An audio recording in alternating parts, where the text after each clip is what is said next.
Thank you very much, Professor Douglas, for your words. I would like to invite now Jules, you please come forward, sit with Douglas. Professor Ismail, we are also turning to you. Can you hear us? Thank you. Yeah. Excellent. So we have our panel of 3 speakers, which is wonderful. And we have still some time, and if we could probably allow a couple of minutes over the ending time. We have our speakers, and it would be really good to have the opportunity for all of you who are here to direct your question, ask your questions to any of them. So please feel free to do so. If you are maybe shy and don't want to ask questions in public, please just raise your hand. I'll run to you and you'll find a piece of paper and pen so you can write it and we can give it to our speakers. But there will be an opportunity for a few questions. So please, is there anyone who is extra brave?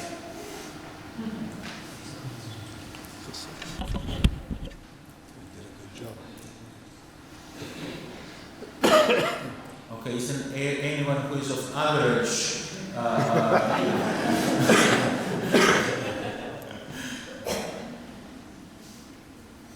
Yes, please, sir.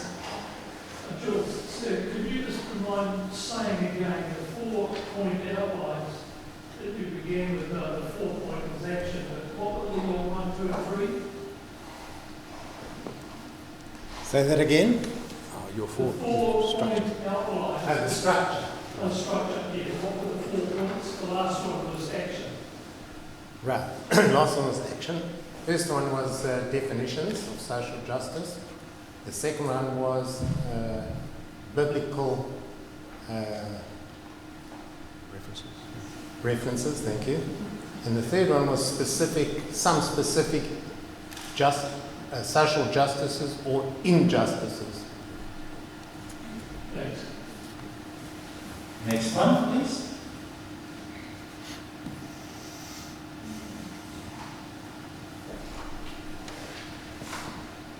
I'd like to address our Jewish guests and say that I had an encounter with a Jewish gentleman on an airport bus one day. We were heading to the airport, or actually away from the airport, and we both got the same flight. He worked at MIT in Massachusetts, and I remarked to him how I'd seen a documentary only a few days earlier where 20% of the world's winners of the Nobel Peace Prize are Jewish, which is quite a remarkable achievement given that the worldwide Jewish population is not that great. It represented sort of less than 1% of the world population. It was quite a significant achievement amongst the Jewish people. And he said, oh yes, I can understand that. He says, he puts that down to the education that's given the Jewish home in reading the Torah, because by the time a young man is 12 years old and a girl is a similar age, they are well versed in the Bible or in the Torah, and that's the basis for learning in the home and going on to greater education achievement. So that struck me quite deeply, and I wondered whether you might want to sort of remark on that, given your background in education. Well, thank you for that, but it seems to me like you've answered the question already. But I will add to it, and it's this, that effort, striving, comes out of oppression. And in many places, Jews were oppressed, and they had no rights. They couldn't vote, they couldn't own land, they couldn't, in some cases, own businesses. So what did they do? They studied. And they taught their children. And so it became ingrained. Study became a thing. There's a Jewish tradition that goes like this. It's a duty of the parents to provide an education for the children. If the parents cannot afford it, it's the duty of the family to provide the education. If the family can't afford it, it's the duty of the community to provide funds for the education. If the community can't afford it, it's a duty of the community of the neighboring town. So that's the level. And the rest, I agree with you, it's studying. This person who started was from where? From MIT. MIT. Does that answer your question? Next one.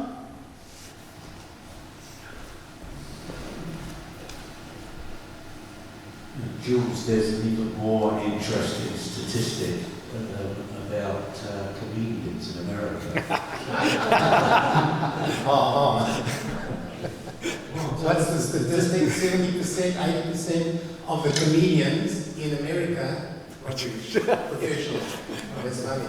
And why do you think, Mike? Again, because of oppression.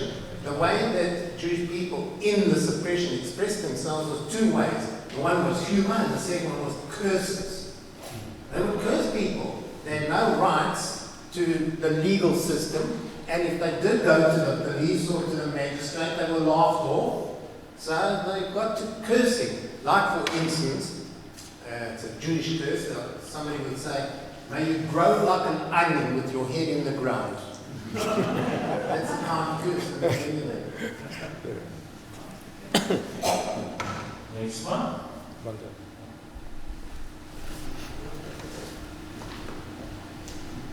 I'd just be interested to hear from each speaker briefly about the concept of God as just, linking that with the punishment of the evil, which is certainly very strong. I've just been reading Psalms, and that is a very strong message, but I think that there's also something that has given many people hope, many people who were oppressed and persecuted and suffered, that in the next life or next world, there would be a rebalancing.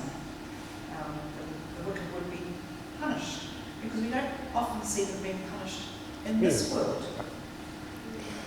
But the statistics show that the majority of Christians now no longer believe in hell. Just add that into the discourse. Want to answer that? Okay. I'll have the first crack at that. I think along with justice, there are two things. One is consequence, and the other is mercy. And I think that we don't know the ultimate outcomes of these things, but I would say this, that the ultimate punishment for any individual would be to be in the absence of God. And I would argue, or want to suggest, that we actually see that level of punishment around us time and time, and that there are people suffering because they have no sense of the divine, no sense of faith, no sense of what life is for, and they are suffering now. So there's a sense in which I think punishment to me is really the outworking of consequences of actions. Mercy comes in when, for example, in relation to forgiveness, and I think that in all our traditions there is a sense in which there are stern judgments that are issued about if you do so and so, you are going to cop such and such. But God is ever merciful, and maybe it won't happen, or maybe something else will happen that's better, and so on. So you get that kind of balancing going on, I think, that's happening even now. We don't have to wait until we die to find out. I think most of us know as we live. We know what consequences we have reaped, and we also know the mercies that we have enjoyed. I'll just add to that, the Bible says, on freedom of choice, God says, I put before you this day the blessing and the curse. That's the freedom of choice. And then it says, choose life, which means if you follow the blessing, then you'll live. If you don't, you'll be punished here on earth, not in the next world. And Professor Ismail, would you like to add something to? Actually, I can't hear any voices. It's just some men going these voices. If you clarify the question, I can't hear anything. So we are talking about God, who of course is just, and equally there is a question which comes in of punishment and of mercy of God. So what would you say from your perspective? I think I summarized correctly in that. Yeah. So God who is just, but who is also merciful at the same time in punishment. Really, I can't hear the voices. There's a very poor connection. Can you hear me? Yes, we can hear you perfectly. Can you hear us better now? Yeah, can you just raise a little your voice when you ask the question? Okay, so we are talking about God who is just, and we are trying to see in which way that relates with God who is also merciful, and God who is forgiving. And judge. And also judges what is good and what is right and wrong. Okay. If I understand correctly what you are saying, generally speaking, people consider, the Quranic God is the God of justice. There is no compassion, there is no mercy. Just it is with on the basis of justice. But I think many people forget Muslims every day they begin what they are going to do is with the name, the most compassionate, most merciful of God's name. But this is a big question. I think the justice is very important, but the mercy and compassion is far more important than the justice. Without compassion, there is no justice, and without justice, there is no compassion. They complete each other, and we cannot separate these two. And I think both of them are quite important. From a Muslim theological perspective, this is the question of the evil theodicy. What is up, what is evil, what is good. Generally, we look at the issue from two perspectives. One of them is something is good, essentially good with its own self. But sometimes the events or something is good as a result. It is good. I can share my own experience. Being in prison unjustly or unjustly is not good. But at the end, I benefit a lot from this injustice, and it turns out as a good thing for me. And sometimes we have weaknesses. Sometimes we have some. We face some really injustice in our workplace, in our other places. But we don't know at the end what it turn out to become a good thing. So from the creator's perspective, there is no argument. But as I told you in my talk, the absolute justice is really with God. We can only strive and work hard to establish the justice with our own capacity, and there is no absolute justice in the world. I hope this is. Thank you very much. That was clear. We have time for 2 quick questions or 1 big one.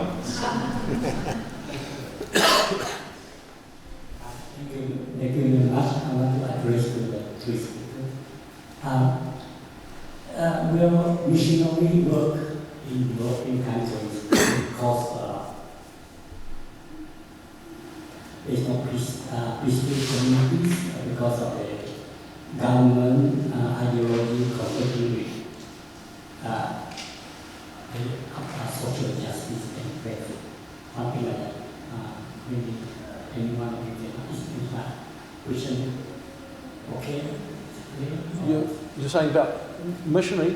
Missionary works. I'm not sure about the Jews, but the Christians and Muslims, they are very active in developing countries.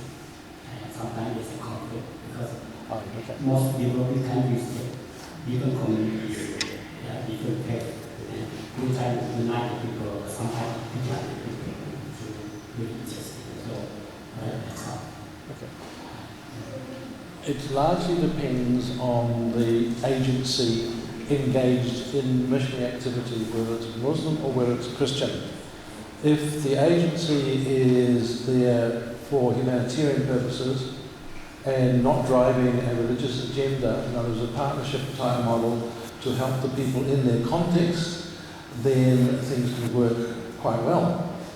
But when there is a classical, you might say, evangelical agenda from particularly a Christian point of view, then that can often run into direct conflict with the social norms and so on. And you have this paradox of, this is particularly, I'm thinking of certain Western Christian agencies whose value system is primarily focused on the individual. And we'll go into situations promoting the notion that every individual has a right to choose their own religion. And of course we want you to choose ours. But they're in a context where the societal structure is that every individual is an integral part of our society and belongs to our community. And if they actually choose to take on another identity, they have broken the bonds of that fellowship. And that, in some cases, can bring quite severe sanctions. And that's where conflict comes in, because what you have is a clash of a value system, of a social value system, social justice, versus an individual value system, which tramples on local social justice for the purpose of, for example, winning souls or whatever, some other thing, which comes back into the metaphysics I was saying earlier, because it's often driven by metaphysical presumption, not by a theological value. But that takes us into a whole other area. So the question you raise is a complex one, and the long and short is that there's so much variation now in missionary type of activities. It all depends on the agency. And who will be the last one? Who last? Well, this was the last one. If you're all shy, well, I will have to... You fire one. Jim, are you standing to ask a question? Yeah, no, And you will close the evening then. because the great injustice today, which is being proclaimed by young people, is that we older people are not facing up to the dangers in the world,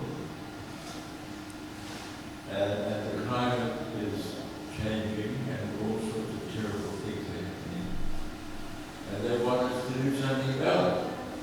And so it's very interesting hearing how similar the definitions of justice are in our different religions. But if a very first speaker says, you do all these things, and then what do you do about it? And so I'm asking you to think about that, because all of us in an advanced country like this are enjoying all sorts of wonderful things. But we're also hearing about things we can do about it. And so, in different ways, even though we argue about things like Ishmael and Isaac 3,000 years ago, there are things that we can be getting on to and doing now. And so I challenge you to think about it.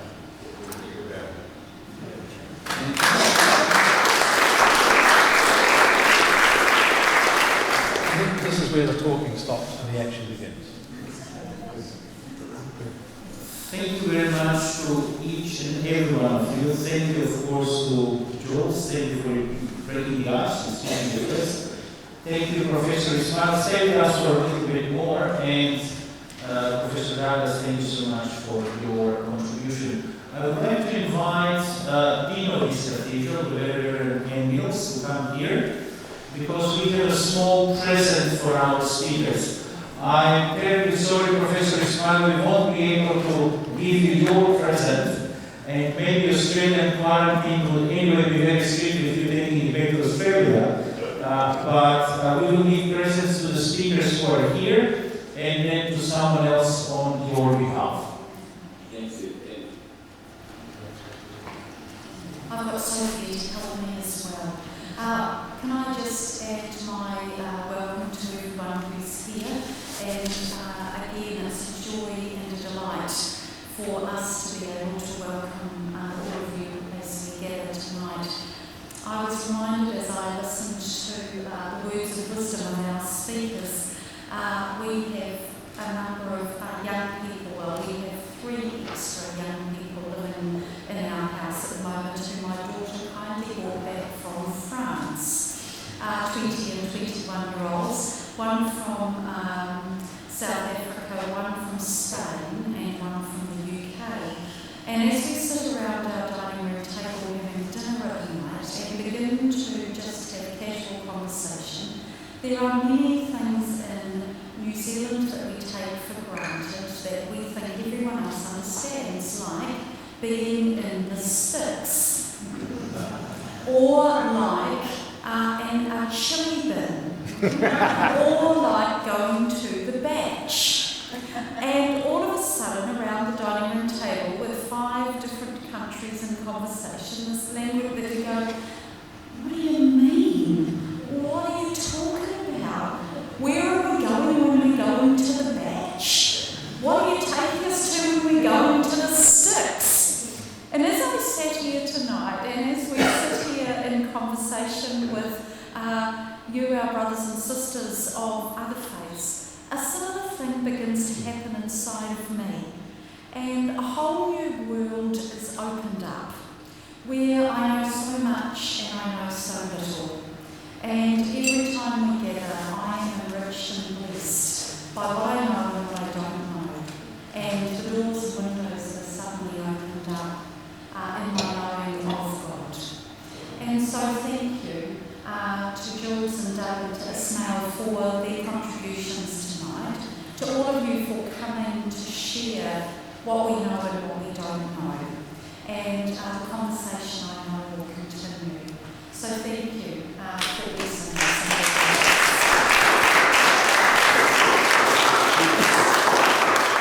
So Sophia is now going to present our gifts to our speakers. This you can say thank you, Jules, and shake his hand. Can you shake his hand? Well done.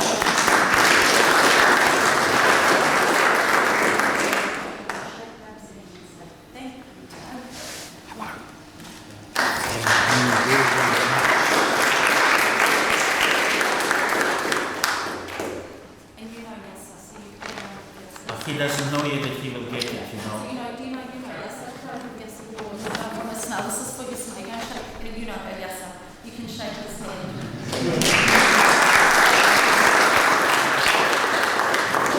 And the most important thing now is for Sophia is that underneath this building there's as much underneath as there is upstairs, and I happened to tell her that. So she's dying to get downstairs to see. But therefore we look forward to sharing again with her. God bless.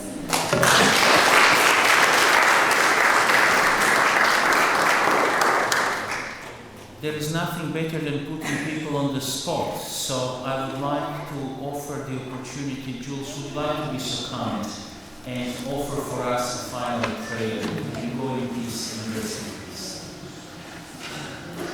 Our prayer across all religions is that everybody on the planet should have a place to live in security and have their needs fulfilled to the extent that they think is necessary. Amen to that.